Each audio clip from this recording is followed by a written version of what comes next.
नमस्कार दोस्तों, मैं दीपेंद्र सिंह राठौड़ आप सभी का हार्दिक स्वागत करता हूं आज के वीडियो में। और आज का जो टॉपिक है खास है अपने आप में, क्योंकि ये हमारी पहचान के बारे में है। हम आज के वीडियो में देखेंगे झंडे के बारे में, तिरंगे की यात्रा के बारे में। आज उसका जन्मदिन है। जन्मदिन कैसे है? पहली बार जो आज तिरंगा देख रहे हो उसे हमने औपचारिक रूप से स्वीकार किया था 22 जुलाई को। ठीक है, 22 जुलाई थी उस दिन, इसलिए हर 22 जुलाई को फ्लैग अडॉप्शन डे मनाया जाता है, यानी झंडा अंगीकार दिवस हम लोग मनाते हैं। लेकिन जो झंडा आज हमें दिखाई देता है ये शुरू से ऐसा नहीं था। हर चीज की तरह इसकी भी एक यात्रा हुई है। सबसे पहले आपको कुछ इस तरीके का झंडा दिखाई देगा 1906 में। तो हम वीडियो में देखेंगे कैसे ये अपनी यात्रा में आगे बढ़ा है। और आज का वीडियो हमें आज का जो झंडा है ये हमें यहां दिखाई जैसा दे रहा है वैसा इसको दिखाई देने में कितना टाइम लगा है और कैसे कैसे एक प्रोसेस से ये वहां तक पहुंचा है। ठीक है, तो शुरू करते हैं हम लोग 1906 से। 1906 में अगर आप देखोगे तो विवेकानंद जी जो थे उनकी शिष्या थी भगिनी निवेदिता। उन्होंने ये झंडा जो है वो दिया था। देखो, भारत का पहला गैर आधिकारिक, क्योंकि अभी ऑफिशियली उसको स्वीकार नहीं किया गया था, तो गैर आधिकारिक था। हम कोशिश कर रहे थे कि हमारा एक झंडा होना चाहिए, हमारी एक पहचान होनी चाहिए, क्योंकि झंडा सिर्फ एक चिन्ह नहीं होता है, आपकी पहचान है वो, जिसको देख के आपके अंदर जज्बात आते हैं, फीलिंग्स आती है ना। एक नॉर्मल कपड़ा कहीं पड़ा रहे तो हमें कोई फर्क नहीं पड़ता, लेकिन उसकी जगह अगर झंडा हो तो बहुत फर्क पड़ता है। तो झंडा आपकी पहचान होती है आपके देश की।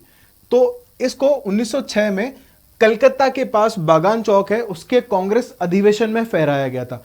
उस टाइम कलकत्ता कहते थे, आजकल कोलकाता हो गया है। ठीक है, तो बनाने वाले कौन थे? निवेदिता जी, भगिनी निवेदिता। ये विवेकानंद जी की शिष्या थी। इस झंडे में आपको 3 कलर दिखाई दे रहे हैं, हरा है, पीला है, लाल है। बाद में लाल रिप्लेस करेगा केसरिया को, क्योंकि केसरिया किसको शो करता है? आज हम कह रहे हैं बहादुरी को, वीरता को, लेकिन उस समय केसरिया जो है वो हिंदूज को रिप्रेजेंट करता था और हरा मुस्लिम्स को रिप्रेजेंट करता था। शुरू में ऐसे ही करके बनाया गया था ताकि सबको झंडे में अपना रूप या अपनी पहचान दिखाई दे और सब लोग एक झंडे को एक्सेप्ट कर पाए। तो शुरुआत में यही हुआ। आपको हरी पट्टी में 8 कमल दिखाई देते हैं, बीच में वंदे मातरम लिखा हुआ है पीली पट्टी में, और एक तरफ चांद है, एक तरफ सूरज है। चांद रिप्रेजेंट करता है मुस्लिम्स को, सूरज रिप्रेजेंट करता है हिंदूज को। यही सोच के उन्होंने बनाया होगा कि भाई सब लोग जो हैं वो मिल के रहेंगे। तो पहली बार ये डिटेल है इसकी सामने लिखी हुई। इस तरीके का झंडा हमें 1906 में दिखाई देता है। अब इसमें धीरे धीरे चेंजेस होंगे 1947 तक, 22 जुलाई, जब तक कि हम इस झंडे को एक्सेप्ट नहीं कर लेते। ठीक है, चलिए आगे। 1907 में भीकाजी कामा जो है, ये विमेन है, ध्यान रखना, आदमी नहीं है, वुमन है। तो भीकाजी कामा जो है उनके द्वारा राष्ट्रीय ध्वज का एक जो है ये राष्ट्रीय ध्वज बनाया गया था। भीकाजी कामा ने बनाया था ये। ठीक है, इसमें आपको देखो लाल रिप्लेस कर गया है केसरिया को, बीच में येलो ही है, नीचे ग्रीन है। वंदे मातरम लिखा हुआ है, एक तरफ चांद तारा है, एक तरफ सूरज है। देखो केसरिया में 8 तारे हैं।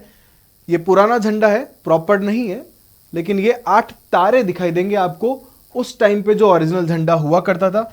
बीच में पीले में वंदे मातरम लिखा हुआ है और हरे रंग में चांद और सूरज आपको दिखाई देंगे। इसे जर्मनी में फहराया गया था। जर्मनी के अंदर बर्लिन का नाम सुना होगा, बर्लिन। ठीक है, जब भी मैं बर्लिन बोलता हूं मुझे बर्लिन की दीवार याद आती है। आप में से कितने लोग जानते हैं बर्लिन की दीवार के बारे में? बताना। जर्मनी को 2 हिस्सों में बांट दिया था। बर्लिन के बीचों बीच से लगभग 200 किलोमीटर 200-250 किलोमीटर लंबी एक दीवार खींच दी गई थी। ठीक है, और पूरे जर्मनी को 2 हिस्सों में बांट दिया गया था। बाद में इस दीवार को तोड़ा जाएगा जब रशिया टूटेगा। अब सवाल आपसे है, रशिया कब टूटेगा? रशिया मतलब यूएसएसआर उस समय का कब टूटा था? उसी टाइम बर्लिन की दीवार भी तोड़ दी जाएगी और जर्मनी जो है वो फिर से एक हो जाएगा। वो पूर्व जर्मनी और पश्चिम जर्मनी नहीं रहेगा।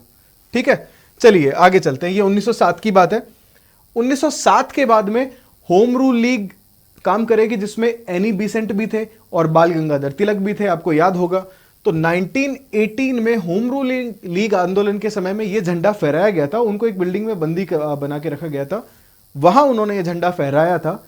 बट ये झंडा मुझे भी पसंद नहीं आया। क्यों नहीं आया वो भी आपको पता लग जाने वाला है। देखो, इसमें 5 तो आपको लाल कलर की पट्टियां दिखाई देगी, 1 2 3 4 5, ये वाली नीचे वाली, ठीक है, और 4 हरे रंग की ये दिखाई दे रही है आपको, जहां जहां मैं हाथ रखते जा रहा हूं, ठीक है, ये क्रमवार आपको दिखाई देगी। उसके अलावा ऊपर बाईं ओर यहां ये इंग्लैंड का झंडा है जिसे यूनियन जैक कहा जाता है।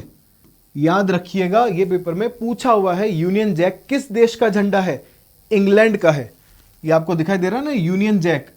जैसे हम अपने झंडे को तिरंगा बोलते हैं, अंग्रेज जो है वो अपने झंडे को यूनियन जैक बोलते हैं। ओके, जैसे हम लोग अपनी आर्मी को आर्मी बोलते हैं, वो लोग रॉयल आर्मी बोलते हैं। सबके अपने अपने नाम है, ध्यान रखिए। और दाईं ओर आपको चंद्रमा और ये सब भी दिखाई देंगे। ये देखो, इस तरफ आपको दाईं ओर मतलब सीधे हाथ की तरफ आपको चंद्रमा और एक तारा दिखाई देगा। उसके अलावा आपको देखो 1 2 3 4 5 6 7 7 तारे दिखाई देंगे जो सप्तऋषि मंडल को शो करते हैं। ये मुस्लिम्स के लिए, ये 7 तारे हिंदूज के लिए, ठीक है। मतलब एक झंडे में सबको समन्वय करने की कोशिश की गई थी। लेकिन यहां जो है झंडे में जो इंग्लैंड का यूनियन जैक लगाया गया, कहीं ना कहीं है ना, मुझे पर्सनली ऐसा लगता है, हो सकता है मैं गलत हूं, इसमें कोई वो बहुत बड़ी बात नहीं होगी। मुझे लगता है कि इस टाइम तक सोच रही होगी हमारे कुछ लीडर्स की, खास करके कांग्रेस के, कि भाई हमें डोमिनियन स्टेटस चाहिए। तो डोमिनियन स्टेटस अगर हमें मिलता तो वहां इंग्लैंड का बड़ा रोल रहता है, इसलिए शायद शुरुआत में आपको यूनियन जैक दिखाई देगा। हो सकता है उस टाइम पे ये चीजें रखी गई हो, ना भी रखी गई हो, लेकिन मुझे पर्सनली ऐसा लगा कि भाई इसमें यूनियन जैक शायद इसलिए डाला गया होगा, ठीक है। इसलिए नहीं कि वो गुलाम ही रहना चाहते थे, हाँ, लेकिन डोमिनियन स्टेटस वाला एक सीन हो सकता है, ठीक है। आगे बढ़ते हैं अब इस यात्रा में। फाइनली 1921 में गांधी जी ने कोशिश करी थी कि इसकी एक डिजाइन बनवाई जाए, तो इसका काम मिला पिंगली वेंकैया को, ठीक है। पिंगली वेंकैया, ये नाम आपको याद रखना है, पूछा गया है। इन्होंने एक डिजाइन पेश की जिसमें लाल और हरी 2 पट्टियां थी, सफेद नहीं था। बाद में गांधी जी ने कहा कि भाई इसमें सफेद भी लगा दे, सफेद भी जोड़ी गई, और बीच में जो है सफेद को बाद में जोड़ा गया, ठीक है, ये लिख दिया गया। बाद में गांधी जी ने रिक्वेस्ट करी तो सफेद को जोड़ दिया गया, और बीच में एक चरखे का चिन्ह था, जो बड़ा चरखा था, इतना सा नहीं था, बड़ा चरखा था, पूरे को कवर करता था। लेकिन जब बीच में सफेद पट्टी को जोड़ा गया तो चरखा छोटा हो गया, ठीक है। बाद में ये टायर वायर सिर्फ टायर बचेगा, ये सब खोल लिया जाएगा, ठीक है। फाइनली 31 दिसंबर 1929 को रावी नदी के तट पर इस तिरंगे को फहराया गया था। ये जो दिखाई दे रहा है ना आपको, जिसके बीच में चरखा है और ग्रीन और लाल कलर है। शुरुआत में गांधी जी ने बोला कि भाई 2 ही पट्टियां हैं, लाल और हरी, आप एक काम करो इसमें सफेद भी डाल दो, ताकि ऐसा ना हो कि कोई ये ना बोले कि भाई लाल तो चलो हिंदूज को रिप्रेजेंट कर रहा है, हरा जो है वो मुस्लिम्स को दर्शाता है, बाकियों का क्या। तो गांधी जी ने कहा कि सफेद जो कलर है वो भारत में दूसरे धर्मों को दर्शाता है, हिंदूज और मुस्लिम्स के अलावा, ठीक है। तो इस तरीके से आगे चल के सफेद कलर भी इसमें जुड़ गया। 1931 में इसको फहरा दिया गया, और 31 के अंदर ही हमने इसको स्वीकार किया एज ए नेशनल फ्लैग। अभी हालांकि अंग्रेज थे, लेकिन कांग्रेस ने बोला कि हमारा राष्ट्रीय ध्वज होगा, सबने इस बात को मान लिया, ठीक है। फिर हम आजाद हुए। आजाद होने से पहले हमारे संविधान सभा बनी थी। संविधान सभा ने आजाद भारत होने से पहले 15 अगस्त से पहले, भाई 15 अगस्त को आप झंडा फहराने वाले हो ना, तो क्या फहराओगे? एक राष्ट्रीय ध्वज तो चाहिए ना आपको। तो 22 जुलाई 1947 को हमारी जो संविधान सभा थी, उन्होंने एक झंडा अपना लिया। उस झंडे में चरखे की जगह क्या दिखाई देगा आपको? अशोक चक्र दिखाई देता है। बाकी केसरिया पट्टी ऊपर है, बीच में व्हाइट है, नीचे ग्रीन पट्टी है, नेवी ब्लू कलर में आपको अशोक चक्र दिखाई देता है, जो अशोक के लायन एम्बलम जो है हमारा, जो अशोक चिन्ह जो है वहां से लिया गया, ठीक है। इसमें 24 तीलियां होती है, और ये सब सारी चीजें आप लोगों को अच्छे से पता ही है। तो आज के वीडियो में हमने डिस्कस किया था कि कैसे जो है हमारा झंडा पूरी अपना एक ट्रेवल करके आया है 1906 से लेके 1947 तक, और आज जो है हमारी पहचान यही वाला झंडा है जिसमें अशोक चक्र दिखाई देता है, ठीक है। तो अगर आपको मेरी जानकारी पसंद आती है तो आगे क्या करना है आपको बहुत अच्छे से पता है, और जल्दी ही मिलते हैं अगले वीडियो के साथ में, इसी उम्मीद के साथ कि सदा झंडा ऊंचा रहे हमारा। धन्यवाद। जय हिंद, जय भारत।